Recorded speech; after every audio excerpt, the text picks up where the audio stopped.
मौजूदा समय में खेती के लिए उपजाऊ भूमि का क्षेत्र लगातार कम होता जा रहा है, जिसकी वजह है रासायनिक खाद का इस्तेमाल। रासायनिक खाद के लगातार प्रयोग से मिट्टी में जैविक कार्बन का प्रतिशत कम होने लगता है, जिससे मिट्टी की सेहत तो खराब होती ही है, साथ ही उत्पादकता में भी कमी आ जाती है। इस समस्या के समाधान में हमारे कृषि विशेषज्ञों ने पारंपरिक तरीकों और आधुनिक तरीकों के समायोजन से कुछ तकनीकों की सौगात दी है, जिनके इस्तेमाल से मिट्टी की खोई हुई सेहत को वापस लाया जा सकता है।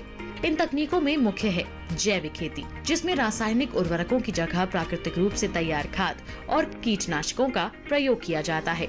हरी खाद मिट्टी में पोषक तत्वों और नाइट्रोजन को बनाए रखने के लिए हरी खाद को खेत में उगाकर उसी खेत में जोत दिया जाता है।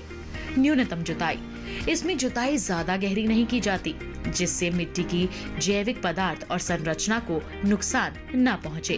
प्राकृतिक खेती, इसके लिए गोबर की खाद, फसल अवशेष व केचुआ खाद का बखूबी प्रयोग किया जाता है। लगातार उपयोग से धीरे धीरे मिट्टी की उर्वरा शक्ति वापस आने लगती है। नैनो टेक्नोलॉजी, इसमें छोटे छोटे कणों का प्रयोग करके उर्वरकों और कीटनाशकों की प्रभावशीलता को बढ़ाने का काम किया जाता है। जैव उर्वरक, इस तकनीक में कुछ सूक्ष्म जीवों जैसे साइनोबैक्टीरिया की सहायता से मिट्टी की उर्वरता को बढ़ाने का प्रयास किया जाता है। इन तकनीकों के उपयोग से बंजर धरती को भी हरा भरा बनाया जा सकता है। इन तकनीकों को बढ़ावा देने के लिए केंद्र और राज्य सरकारें योजनाओं के माध्यम से सहयोग कर रही हैं।